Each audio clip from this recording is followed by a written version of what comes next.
Boa noite, tudo beleza? Hoje nós vamos começar uma série nova de vídeos para a gente não falar só apenas das minhas criações, mas falar de algumas leituras que acabaram sendo muito importantes para a minha vida e para a minha própria literatura.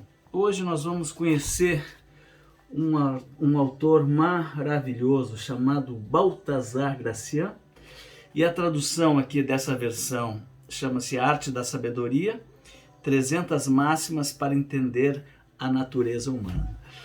Então, para a gente dar um pouco de atenção, eu vou ler alguns fragmentos, alguns que eu amo, e alguns aleatórios que a gente vai escolher para você conhecer um pouquinho do Baltasar Gracián nesse vídeo, tá ok? Vou botar os óculos, senão a gente não vai conseguir ler praticamente nada. Então, um pouco da vida do Baltasar Gracián. Ele nasceu em 1601 e morreu em 1658. Nasceu em Belmonte, Espanha. Filho de uma família de recursos moderados, estudou graças ao seu tio, que era capelão da cidade de Toledo. Entrou para a Companhia de Jesus aos 18 anos e foi reitor do colégio jesuíta situado em Tarragona.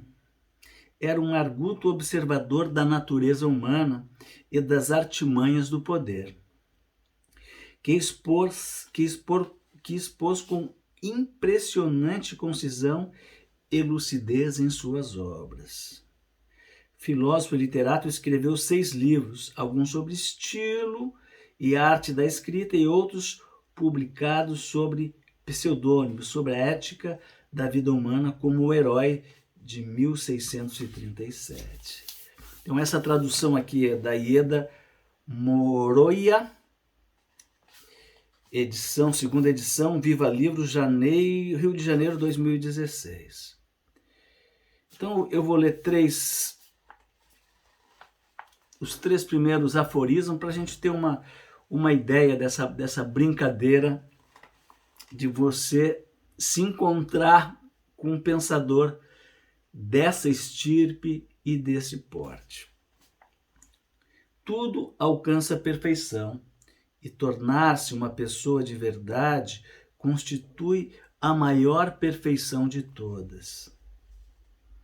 Alcançar a sabedoria nos dias atuais é muito mais difícil do que no passado, e hoje em dia são necessários mais recursos para se lidar com um só homem do que antigamente com toda uma nação.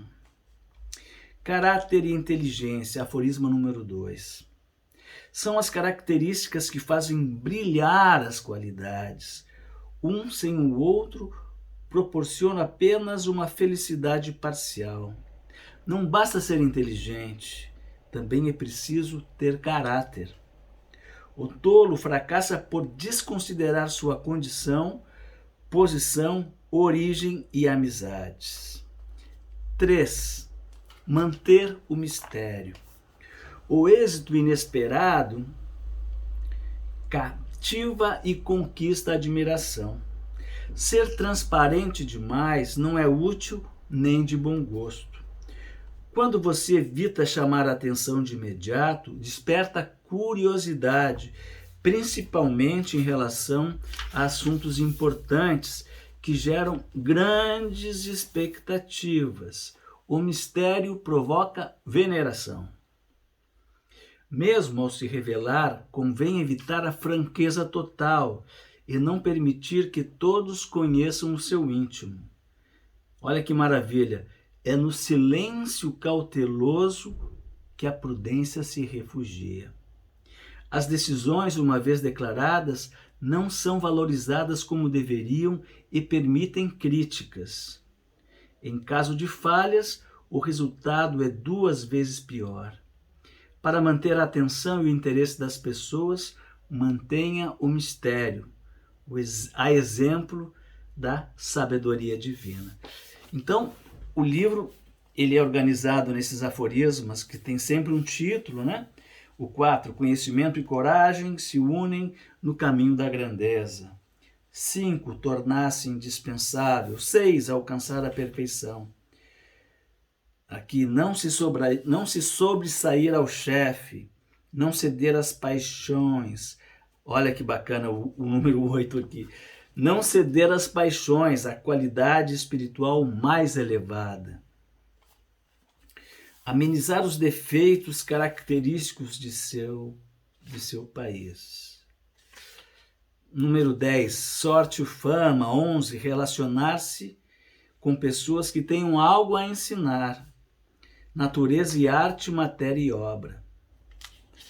Perceber as segundas intenções. 14, realidade e bons modos. Conhecimento e boas intenções. O 16. O 15, cercar-se de aliados competentes. Variar o modo de agir, esforço e talento, não criar expectativas muito altas e por aí vai. Viajar no tempo certo, manter-se bem informado, dominar as fraquezas, o ápice da perfeição. E ao 27, é melhor ser intenso do que extenso, jamais ser comum. Não se dedicar a assuntos sem importância. Saber identificar os afortunados para acolhê-los e os desafortunados para evitá-los. Então ele tem essa noção muito viva do jogo de poder. Então, para você estar numa relação de poder na época dele, o que era importante era você ter uma boa relação com o rei que mandava. O querer do rei era o querer que mandava. Então não adianta você ter ótimas ideias se você não tem os meios de realizá-lo. Então o que ele falava dos reis na época, hoje serve nas corporações, no Estado, nessas entidades, qualquer entidade que tenha as relações de poder, diretoria, etc. Né? Vamos ler esse parágrafo aqui. Tornar-se conhecido por agradar os outros, em especial chefes ou líderes. Ou seja, tu ser um puxa-saco, tu vai longe. Essa é a brincadeira. E que funciona nos partidos políticos, nesse jogo de poder dos partidos políticos. Essa aqui é a moeda de troca principal. É útil aos soberanos obter as boas graças de todos. A única vantagem de governar é ter mais oportunidades do que os outros de praticar o bem. Olha como ele consegue mostrar que a gente tem que ter poder para praticar o bem. Aqueles que são amigos fazem amizades. Outros, ao contrário, decidem não agradar, não porque seja trabalhoso, mas por maldade, opondo-se em tudo à divina comunicabilidade.